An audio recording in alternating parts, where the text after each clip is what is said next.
What's going on, guys? Welcome back to the podcast, Talking with Beauties, episode 174, college football news. Yes, everything college football, from major top 25 upsets from week 2, big teams paying for losses, and key matchups for week 3. So let's get straight into it.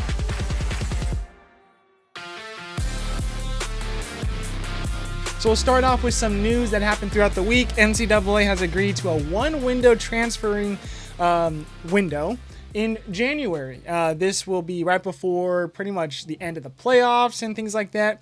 I like it. Again, doesn't really bother me too much whether it was a bigger transfer window or not, or multiple ones. We see it in soccer all the time. Transfer windows happen all the time.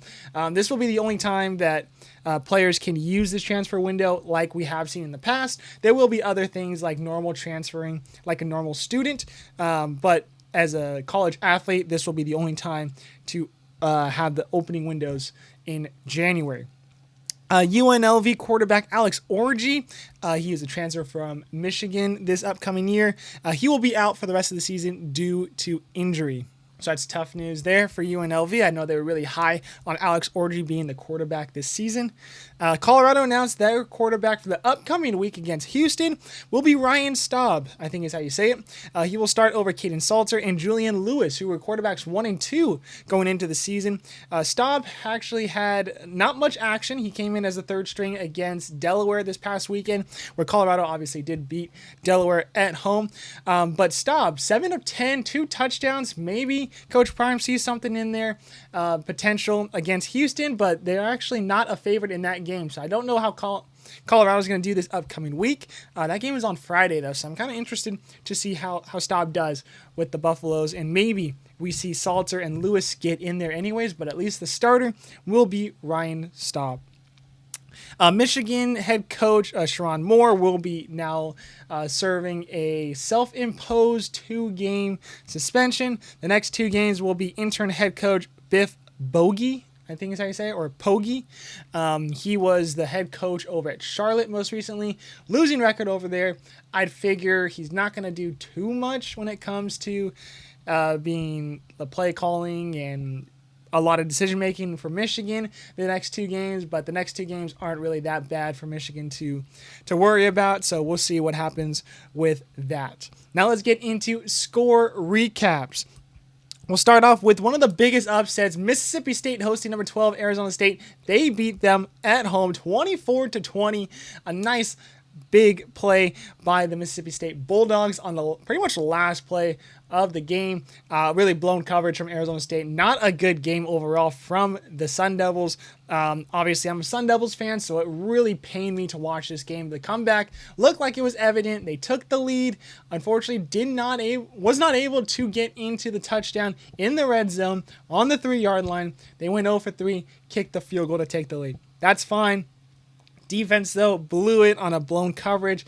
Player fell down, one-on-one, miscommunication, wide open receiver. So Mississippi State wins that one. So a big win for that program. Maybe a turnaround for this program. They had 2 wins last year. They've already matched that total this season. They were fined, though, $500K for the storm of the field.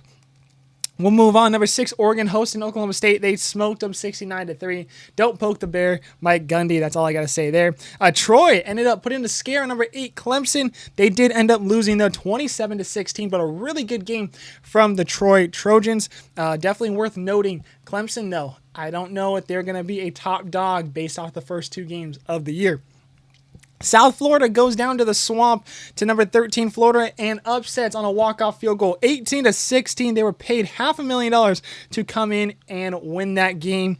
Billy Napier said that he will still continue to call the offense for them. So not a good situation right now in Florida. Florida honestly did need to win this game to get into a pretty good situation where they have a lot of tough games, but if they were able to win those games, put themselves in the conversation of maybe a top dog in the SEC.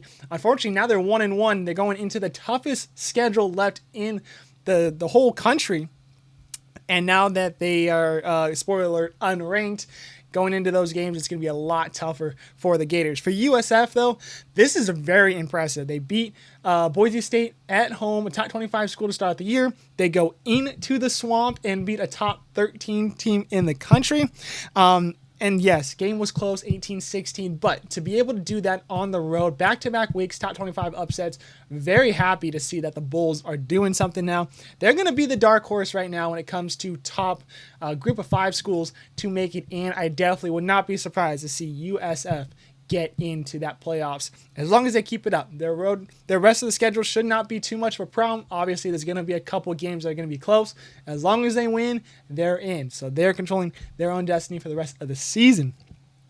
Number 15, Michigan versus number 18, Oklahoma. Oklahoma winning this one at home 24-13. Baylor winning in double overtime against number 17, SMU 48-45. Number 20, Ole Miss beating Kentucky 30-23. Virginia and NC State played a non-ACC matchup. Don't know why it was considered a non-ACC matchup. I think it was because these two teams did not have a full slate of out-of-schedule games. So they scheduled each other. Non-ACC matchup. They will not play again the rest of the season unless something like they face each other in the ACC title game. Not likely with these two teams, but NC State winning this one 35-31. UConn and Syracuse played. Syracuse coming from behind, winning in overtime 27-20, a big win for the Orange there. Not a good game to finish out for the Huskies. They were up big, ended up losing in overtime. Kansas versus Missouri. This was my underdog pick from last week. I thought Kansas was going to smoke them. They killed them in the first half, if you want to even say that. And Missouri ended up blowing them out of the water in the second half. 42-31 win for the Tigers. Fresno State beat Oregon State 36-27. West Virginia ends up getting upset on the road against the Ohio Bobcats 17-10. They also lost running back Jaheim White for the rest of the season. That's tough news for the Mountaineers. Missouri State gets their first FBS win against Marshall on the road, a 21-20 victory for the Bears. Go Missouri State. Big win there. Army ends up beating Kansas State 24-21. They were paid $1.175 million by Kansas State to come in and play them. They leave with the money and the win. Now, with all these teams getting paid a lot of money to come in and win, did a little bit of digging. This 1.1 is actually not the highest we've seen ever on a team that paid a team to beat them. Last year's NIU versus Notre Dame was second on the list at a $1.4 million. And even before that, a couple years ago, Appalachian State played Texas A&M in Texas A&M, and they paid them $1.5 million to beat them. So those are two games there. The most expensive game that we've ever seen, though, to get guaranteed money, despite them losing on the road, was Colorado State getting paid $2 million by the Florida Gators. Gators went on to win that game big, but $2 million to get paid to lose a game in football, that helps out your program a lot, especially in this time of age where money is definitely big. So going in, $1.1 million for Army. They come out with the money. They come out with a win.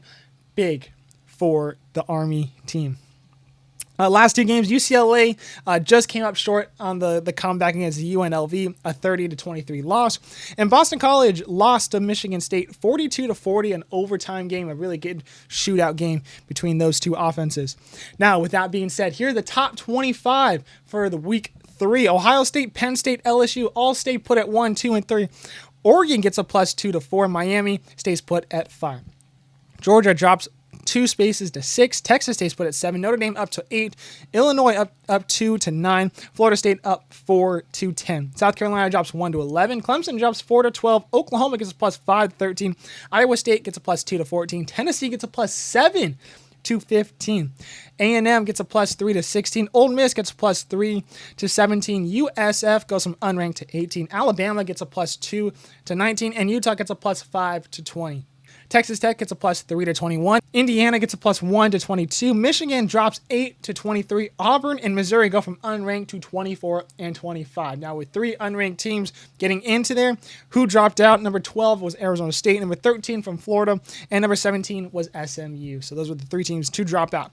The other receiving votes, though, for this week, ASU actually led the league with 94 votes. BYU at 92. Georgia Tech at 78. Florida at 70. And USC at 64.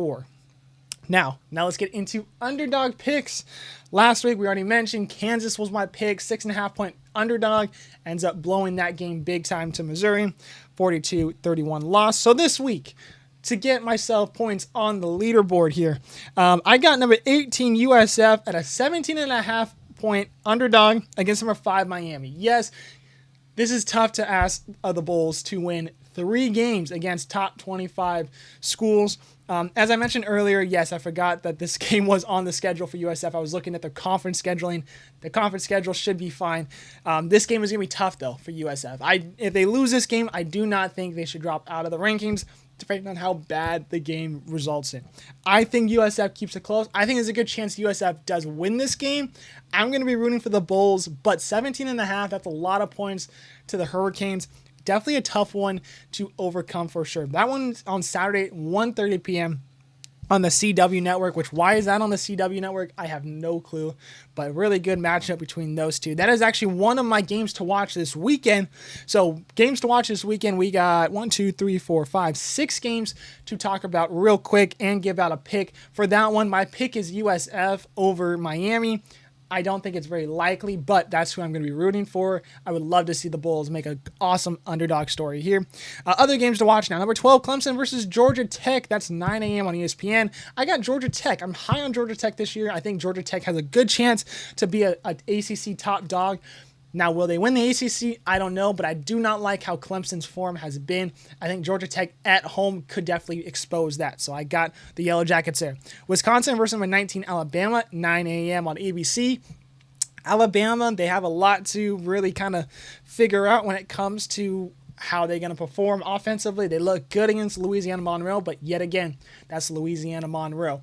I do not expect them to smoke Wisconsin, but I think they're still able to beat Wisconsin at home against the Badgers. So I got the Tide in this one. Number 6, Georgia over number 15, Tennessee. This is the College Game Day site. I got Georgia, the road team here in this one. I think Georgia's just a little bit better. I think this game is close, but I got the Bulldogs here. Pitt versus West Virginia, battle of the background brawl or something like that, backyard brawl, something along those lines, I think.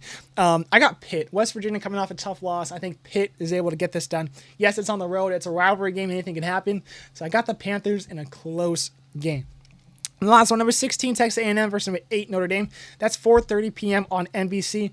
I got the Irish. The Irish are coming off a bye, coming off a loss as well. So they're 0-1 to start the year. I think this is a great bounce-back game for them at home. Start out the season with a win here at home here. I think A&M is just not ready for the Irish. I like the Irish a lot this season. I initially thought they would go undefeated and beat Miami. Unfortunately, they got close. They didn't beat them. So I think they're able to take what they got from that film-wise and apply it to the A&M game. I think Notre Dame wins this one. All right, guys, that would do it for us. 174 episodes in the books. Appreciate you guys listening or watching on YouTube, Spotify, Apple Podcasts, wherever you guys get these. I appreciate those so much. Make sure you guys hit the like, subscribe, the bell icon if you are on YouTube so you guys are notified when these episodes do drop. We have a Core 4 Plus news coming out later this week, NFL picks, we got MLB news, we got some World Soccer stuff to talk about. So if that interests you, make sure you guys check that one out later this week. We appreciate you guys so much. Have an awesome rest of your week watching college football, and we'll see you guys later.